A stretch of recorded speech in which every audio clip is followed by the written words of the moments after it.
देखिए, हमारी डिजिटल दुनिया जितनी आसान है ना, उतनी ही खतरनाक भी। और ऑनलाइन धोखाधड़ी, जिसे हम साइबर फ्रॉड कहते हैं, वो एक बहुत बड़ा खतरा बन चुका है। तो चलिए आज कुछ ऐसे ज़रूरी तरीके समझते हैं जिनसे हम अपनी मेहनत की कमाई और पर्सनल जानकारी को इन धोखेबाजों से सेफ रख सकते हैं। सबसे पहले तो ये समझते हैं कि ये प्रॉब्लम आखिर है कितनी बड़ी। आपको पता है, हाल के आंकड़ों के मुताबिक साइबर फ्रॉड की वजह से लोगों को 11,000 करोड़ रुपए से भी ज्यादा का नुकसान हुआ है। सोचिए, ये कितनी बड़ी रकम है। और बात सिर्फ पैसों की नहीं है। इंडिया में 10 लाख से ज्यादा केस रिपोर्ट हुए हैं। मतलब कि लाखों लोग और उनके परिवार इसकी चपेट में आ चुके हैं। तो ये कोई दूर की बात नहीं, ये खतरा हमारे बहुत करीब है। और हैरान करने वाली बात तो ये है कि इनमें से 87% फ्रॉड मोबाइल फोन के जरिए हुए हैं। जी हां, वही डिवाइस जो हर वक्त हमारे साथ रहता है, वही इन स्कैमर्स का सबसे बड़ा हथियार बन गया है। तो सवाल ये है कि इन खतरों से बचा कैसे जाए? आज हम एक-एक करके इन धोखेबाजों की हर चाल को समझेंगे और देखेंगे कि कैसे अपना डिजिटल किला मजबूत किया जा सकता है। चलिए शुरू करते हैं। तो हमने ये तो देख लिया कि खतरा कितना बड़ा है। अब सवाल ये है कि हम अपनी सेफ्टी के लिए पहली दीवार कैसे खड़ी करें। देखिए, धोखेबाजों का सबसे पुराना और सबसे असरदार तरीका है किसी और का नकाब पहनना। वो अक्सर बैंक, पुलिस या किसी सरकारी अधिकारी के नाम पर कॉल करते हैं ताकि आप उन पर आसानी से भरोसा कर लें।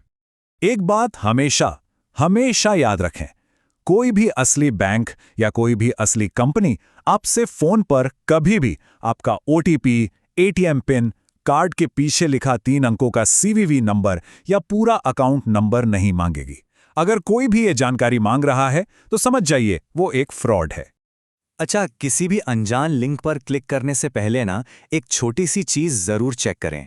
वेबसाइट का एड्रेस http से शुरू हो रहा है या https से।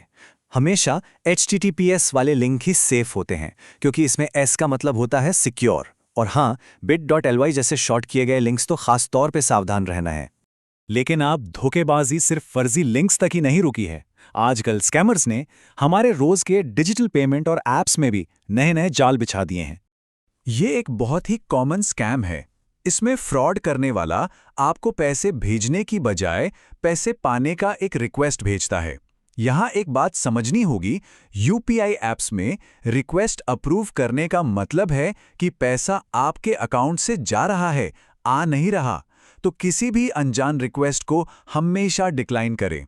एक और बहुत बड़ा खतरा है स्क्रीन शेयरिंग ऐप्स। स्कैमर्स मदद करने का नाटक करके आपसे एनीडेस्क या टीमव्यूअर जैसी ऐप्स इंस्टॉल करने को कह सकते हैं, और जैसे ही आप ऐसा करते हैं, आपके फोन का पूरा कंट्रोल उनके हाथ में चला जाता है।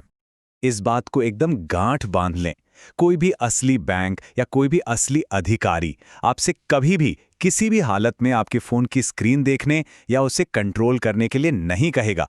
अगर कोई ऐसा कहता है तो बिना कुछ सोचे तुरंत फोन काट दें। ओके, तो अब तक हमने स्कैमर्स से बचने की बात की। अब बात करते हैं कि हम खुद से अपनी सिक्योरिटी को कैसे मजबूत बना सकते हैं। मतलब अपने डिजिटल अकाउंट्स पर मजबूत ताले कैसे लगाएं। सीधी सी बात है, एक कमजोर पासवर्ड एक टूटे हुए दरवाजे जैसा होता है जिसे कोई भी खोल सकता है। वहीं एक मजबूत पासवर्ड किसी बैंक के लॉकर की तरह है। यही आपकी सेफ्टी की पहली और सबसे जरूरी दीवार है। एक स्ट्रॉन्ग पासवर्ड बनाना बहुत आसान है। कम से कम 12 अक्षर का हो, जिसमें बड़े छोटे अक्षर, नंबर और स्पेशल कैरेक्टर्स सब मिले हुए हों। हर अकाउंट का पासवर्ड अलग अलग रखें।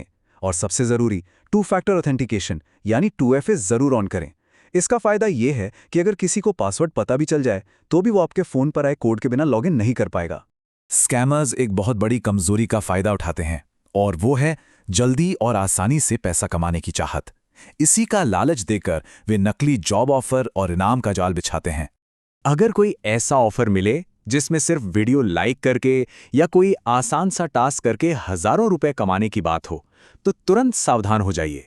ये एक बहुत ही कॉमन टास्क स्कैम है। इसी तरह अचानक से कोई मैसेज आए कि आपने एक महंगा फोन या कोई बड़ा इनाम जीत लिया है, ये भी एक धोखा है। कोई भी कंपनी आपको बिना किसी वजह के इतना बड़ा इनाम क्यों देगी? और हाँ, इन्वेस्टमेंट पर गारंटीड या बहुत ज्यादा रिटर्न का वादा, ये भी एक रेड फ्लैग है। फाइनेंशियल मार्केट में कोई भी आपको गारंटीड रिटर्न नहीं दे सकता। तो एक गोल्डन रूल हमेशा याद रखिए, आसान पैसे का कोई शॉर्टकट नहीं होता। अगर कोई चीज़ सच होने के लिए बहुत ज़्यादा अच्छी लग रही है ना, तो यकीन मानिए वो सच है ही नहीं, वो एक स्कैम है। अब मान लेते हैं कि सारी सावधानियों के बाद भी कोई फ्रॉड का शिकार हो जाता है, तो ऐसे में घबराना बिल्कुल नहीं है। सबसे ज़रूरी है सही समय पर सही कदम उठाना। अगर फ्रॉड हो जाए तो सबसे पहला काम है अपने कार्ड और यूपीआई को तुरंत ब्लॉक करवाना। फिर फौरन साइबर क्राइम हेल्पलाइन नंबर 1930 पर कॉल करें। इसके बाद cybercrime.gov.in पर ऑनलाइन शिकायत दर्ज करें और अपने नज़दीकी पुलिस स्टेशन में भी इसकी जानकारी दें। इस मामले में एक एक मिनट कीमती है। आप जितनी जल्दी रिपोर्ट करेंगे, पैसे वापस मिलने की उम्मीद उतनी ही बढ़ जाएगी। इसलिए हमेशा अलर्ट रहें और तेजी से एक्शन लें। तो अब जरा रुककर खुद से पूछिए, क्या आपकी डिजिटल लाइफ वाकई में सिक्योर है? याद रखिए, जानकारी ही सबसे बड़ा हथियार है। इन तरीकों को अपनाइए, सतर्क रहिए और अपनी ऑनलाइन दुनिया को एक सुरक्षित जगह बनाइए।